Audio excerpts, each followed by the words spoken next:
Killer song एपरी एक गीत जहां शुणा मात्रे आत्महत्या करती लोक सत जानिले थरी उठिब देह दुनियार सबुठु अशुभ गीत जहां शुणा मात्रे आत्महत्या करती लोक माने ए पर्यंत 100 जन लोकंकर गलाणी जीवन। नमस्कार डीटीवी ओडियार ए स्वतंत्र उपस्थापना को आपण समस्त को स्वागत करुछि मु आनी सतपथी। दर्शक बंधु संगीत हेउछि आम जीवनर एक गुरुत्वपूर्ण अंश। यह केवल आमर मूड को फ्रेश करे नहीं बरं जीवनर उत्थान पतन रे आमको समर्थन करे। यह एक खुशीर अवसर हेउ किंबा दुखर संगीत प्रत्येक भावना को प्रकाश करिबार एक माध्यम होई जाए। संगीत एक माध्यम जहाँ लोकंकु समानकर हृदय माध्यम सीधा सड़क जोड़े। तेबे आज आम आपण मानकु एपरि एक गीत विषय कहबाकू जाउछु जहाँ अनेक लोकंकर जीवन को नहीं दुखरे थिले आमे गीत शुणु, जदि आमे खुशी अछु ताहाले भी गीत शुणु। प्राय प्रत्येक भावना गीत माध्यम रे प्रकाशित करी हुए। अनेक समय गीत आम पई थेरापी भली काम करे। हिंदी इंग्राजी कि अन्य कोनोसी भाषा हेउ संगीत एक माध्यम जहाँ सीधा सड़क लोकंकु समानकर हृदय सहित जोड़ी थाए। जदि आमे आपण मानकु एपरि एक गीत बाबत रे कहिबु जहाको अशुभ कहा जायतिला तेबे आपण कोन विश्वास करिवे? ताले आसंतु जानिबा एपरि एक गीत विषय जहाँ अनेक लोकंकर जीवन नैथिला। तेबे दर्शक बंधु आपण कोन जानती जे इतिहास रे एपरि एक गीत रहिछि जहाको सुनिबा परे अनेक लोकंकु आत्महत्या करिबाकू बाध्य करिछि। एही कहानी कोनोसी चलचित्रर स्क्रिप्ट नुह बरं एक वास्तवता अटे। वर्ष सारा आमे एपरि गीत सुनि थाउ जहाँ आम हृदय को छुई थाए एवं आमर स्मृति रे लिपिबद्ध होई रही थाए। किंतु गल्मी संडे नामक एक गीत एति अशुभ प्रमाणित होइथिला जे एहाकु विश्वर अनेक स्थान रे बैन करबाकू पड़िथिला। तबे रिपोर्ट अनुसार एही गोटे गीत पई 100 रु अधिक लोक प्राण भी हराइथिले। एही गीतटी केबे बाहरिथिला? गल्मी संडे 1933 मसीह प्रसिद्ध हंगेरियन गायक रेजो सेरेसेंक द्वारा लेखा जाइथिला। किंतु एहा 1935 मसीह साधारण लोकंक पई मुक्ति लाभ करिथिला। सेरेसेंक प्रेमिका तांकु छाड़ी चली जिबा परे एही गीतटी प्रकाश पाइथिला। तांकर हृदय भांगी जाइथिला एवं से तांकर जंत्रणा को शब्द एवं स्वर रे परिणत करिथिले। गीतर अर्थ एते दुखद एवं हताशाजनक थिला जे सेगुड़िक लोकंक हृदय को गभीर भाव में आघात देथिला।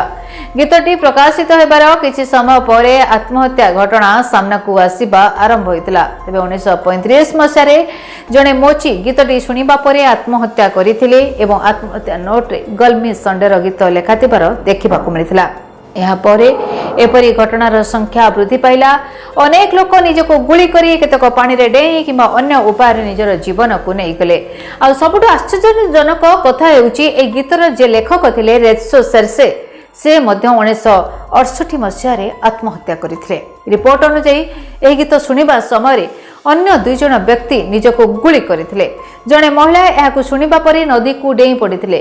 तेबे प्रश्न उठुची ए गीतटी एते विपदपूर्ण काहेकि थिला?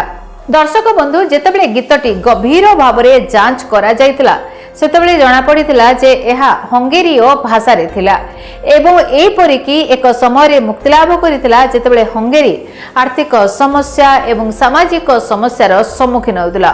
लोक माने पूर्वरु डिप्रेशन एवं चाप सहित संघर्ष करुथिले। आ एभली परिस्थिति रे गल्मी संडे आहुरी अधिक दुख देथिला। एही गीतटी जीवनर हताशा युद्ध दारिद्र्य एवं एकाकीतार चित्रण एति गभीर भाव में चित्रित होइतिला जे लोक माने एहा सहित संपर्क स्थापन करने को लगिले एवं एही संजोग सेमानकु अंधार को नहीं गला। ब्यान एवं तापरे प्रत्यावर्तन एते आत्महत्या पर 1941 मसीह गीतटी बैन करा जायतिला। एहाकु सुइसाइड सॉन्ग मध्य कहा जाउतिला। किंतु वर्ष वर्ष पर 2003 मसीह एही बैन हटा जायतिला एवं गीतटी को विश्व रे पुनः प्रचलन करा जायतिला। एथर एक चेतावनी सहित गीतटी सुनी 100 रु अधिक लोक जीवन जायतिला। प्रकृत रे एही गीतटी 1933 मसीह आसीतिला। रेजो सेरेसे नामक जने प्रसिद्ध हंगेरीय संगीतज्ञ गल्मी संडे नामक गोटे गीत लिखिथिले। ए गीतटी 1935 मसीह आसीतिला। ए गीतटी लेखिबा पछरे गोटे भिन्न कहानी मध्य रहिछि। रेजो सेरेस ए गीतटी सेतेबेले लिखिथिले जेतेबेले तांकर प्रेमिकांक सहित ब्रेकअप होइतिला एवं से तांकु छाड़ी के चली जाइथिले। आ गीतर शब्द गुड़िक बहुत ही दुखद थिला। गीतटी शुणिथिबा प्रत्येक लोक दुखरे भांगी पड़िथिले। गीतर शब्द गुड़िक हृदय विदारक थिला। कहा जाय जे यह रिलीज करिवार किछि दिन परे लोक माने आत्महत्या करिबा आरंभ करिथिले। परे यह द हंगेरियन सुइसाइड गीत भाबरे परिचित होइथिला। याकु सुनिबा परे प्राय 100 जन आत्महत्या करिथिबार सुना जाय। 1935 मसारे जणे मोची ए गीतटी सुनिबा परे आत्महत्या करिथिले एवं तांकर आत्महत्या नोट रे गलमी संडेर धाड़ी गुड़िक देखिबाकु मिलिथिला। गीत लिखिथिबा रेजिस्टर सेरेस मध्य आत्महत्या करिथिले। आउ आश्चर्यजनक कथा हेउची ए गीत सुनिबा परे शेरसेंकर प्रेमिका मध्य आत्महत्या करिथिले। सबुठु आश्चर्यजनक कथा हेउची जे गायक तांको मृत्यु पई सेही दिनटी को ही बाचिथिले जहा से तांको गीतरे उल्लेख करिथिले। जनवरी 1968 रे बुदापेस्ट रे शेरसे आत्महत्या करिथिले। जदिओ से झरकारु डेई बंची जाइथिले किंतु परे हॉस्पिटल ले गोटे तार गुड़ाई होई आत्महत्या करिथिले। आ परिस्थिति शोचनीय हेबारु ए गीतर अनुसंधान करा जाइतला जे एथिरे कोन अछि जहा लोकन को आत्महत्या करिबाकू एक प्रकारर बाध्य करूछि। तदंतर जहा जणा पड़िथिला जे गीतटी हंगेरियो भाषा रे थिला एवं एपरि एक समय मुक्ति लाभ करिथिला जेतेबेले हंगेरी उभय आर्थिक कष्ट एवं सामाजिक समस्या सहित संघर्ष करुथिला। लोकमान तो पूर्वर डिप्रेशन एवं चापर पीड़ित थिले। ए समय मध्यरे ए गीतटी लोकंक जीवन रे आहुरी दुख को जोड़ी देथिला। ए जीवनर हताशा, युद्ध, दारिद्र्य एवं एकाकीकता को चित्रण एवं वर्णना करा जायतिला ए गीतरे। आ एते विवाद और आत्महत्या पर सरकार ए गीत को 1941 मसिया रे निषिद्ध करथिले। एहा को हत्याकारी गीत बा सुइसाइड सॉन्ग भाबरे नामित करा जायतिला। किंतु वर्ष परे 2003 मसिया रे एही निषेध प्रत्याहार करा जायतिला एवं गीतटी पुनः मुक्ति लाभ करितिला। गीतर कहानी उपरे आधारित चलचित्र गलमी संडे 1999 मसिया रे मुक्ति लाभ करितिला एवं हंगेरी और जर्मनी रे एहा मुक्ति लाभ करितिला। Bureau report DTV Odia. जदि आपणक जीवन रे व्यक्तिगत पारिवारिक समस्या, कर्मक्षेत्र नियुक्ति, वैवाहिक समस्या, वास्तु दोष एवं माली मकदमा आदि समस्या थाए ताहेले समस्यार समाधान और परामर्श पाई आमको जोगाजोग करंतु। ज्योतिर्विद doctor Bhabani Shankar Mahapatra, Budheswari colony, plot number 26, Bhubaneswar. Phone number 9776833302 9439444924। आमर वेबसाइट www.srijagannathastro.com।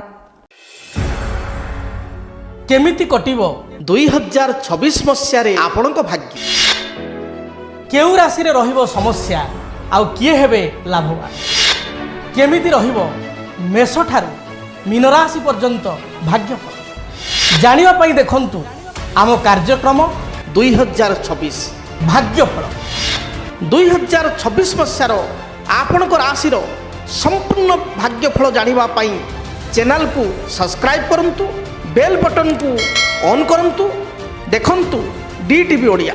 डीटीवी ओडिया देखिवा पई सब्सक्राइब करंतु एवं बेल आइकन को मध्य दबाई दियंतु।